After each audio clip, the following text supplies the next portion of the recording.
Bueno, continuando entonces con el método de D'Alembert, ya habíamos visto que para una ecuación diferencial de orden 2 homogénea, las soluciones las podíamos considerar como e a la R1x y e a la R2x, que estas dos funciones serán linealmente independientes siempre que R1 sea distinto de R2, es decir, cuando tengamos raíces reales distintas, entonces directamente la solución es C1 por e a la R1x más C2 por e a la R2x.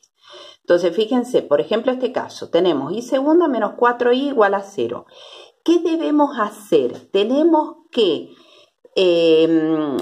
trabajar con la ecuación característica. ¿Y cómo armamos la ecuación característica? El orden de derivación representa el exponente al cual está elevado a la r. Entonces, acá en vez de tener i, coloco r. Como es derivada segunda, entonces está elevado al cuadrado. Menos 4. Y acá tenemos la función sin derivar. Entonces, ¿qué sería? R a la 0. La derivada primera es R a la 1. La derivada tercera es R al cubo. Entonces, lo que tenemos acá es R al cuadrado menos 4 igual a 0. De aquí encontramos las raíces. ¿Cómo le encuentran? Bueno, ya eso es un problema de ustedes. Tienen que tener cuidado porque se confunden mucho en encontrar las raíces cuando tiene que ser algo muy sencillo. Metan los valores a la calculadora, hagan la cuentita, factoricen, lo que sea, pero encuéntrenlas bien.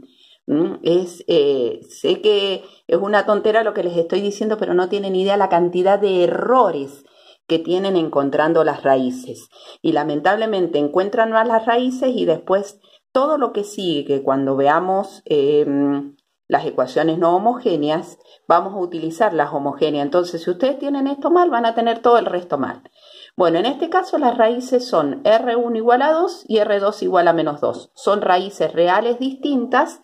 Entonces, la solución la armo directamente como C1 por e a la 2x más C2 por e a la menos 2x. R1 es 2, R2 es menos 2. Y ahí tengo la solución. Listo, ahí termina el ejercicio. Por ejemplo, si tuviese una ecuación de tercer grado, de tercer orden, y tercera menos 5 y segunda más 6y' igual a 0, entonces la ecuación característica va a ser r cubo menos 5r cuadrado más 6r igual a 0. Por lo tanto, yo de acá voy a encontrar tres raíces. Esas raíces son 0, 2 y 3.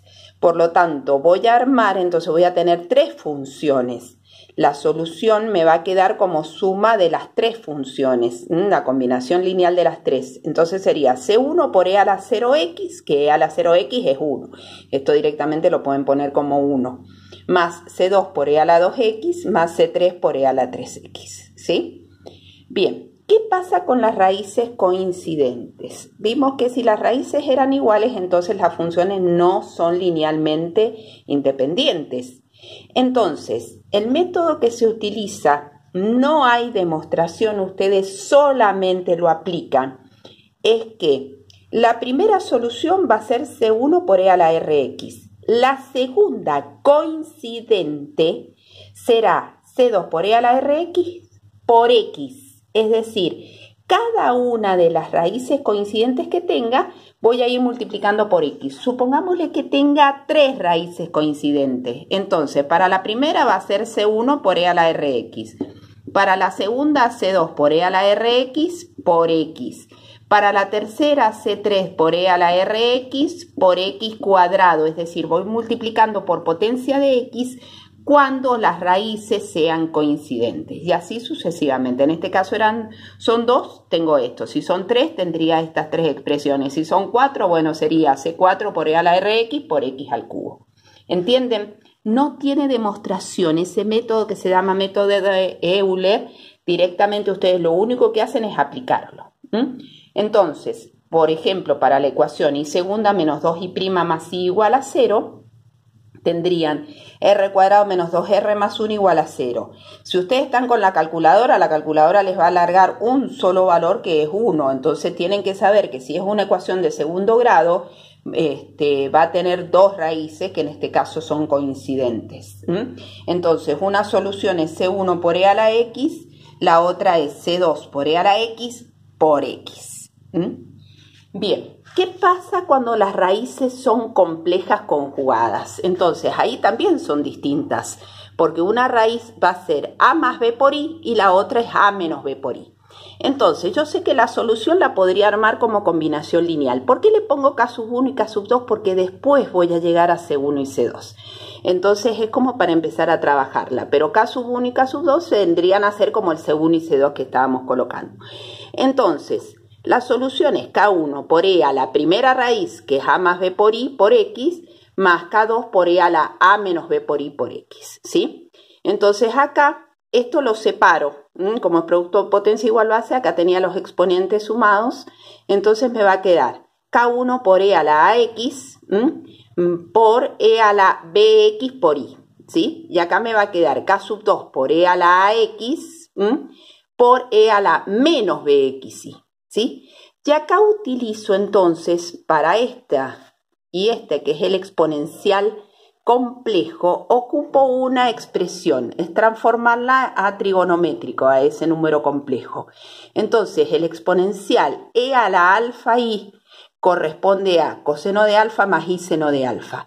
Y en el caso de que fuera negativo el alfa, entonces el único signo que cambia es el del medio, nada más.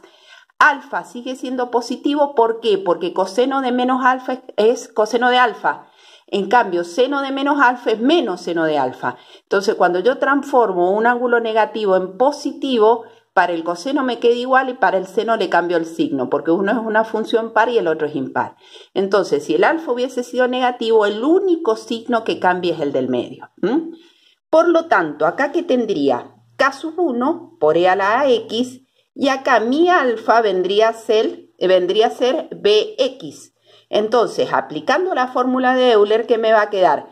Coseno de Bx más i seno de Bx. ¿Sí? Positivo porque mi alfa es positivo. En cambio, en este caso yo voy a tener K sub 2 por E a la AX y mi alfa es negativo. Entonces voy a tener coseno de Bx menos i seno de Bx, pero recuerden que acá yo lo coloco positivo, el único signo que cambio es este, el del medio. Entonces ya con toda esa expresión voy a trabajarla. ¿De qué manera? Bueno, saco el e a la x factor común y entre este y este saco coseno de Bx, factor común también. Entonces me va a quedar K sub 1 más K sub 2, multiplicando al coseno de Bx, ¿sí? Y entre este y este, saco factor común y seno de Bx, ¿ven? Entonces me va a quedar K sub 1 menos K sub 2 por i seno de Bx.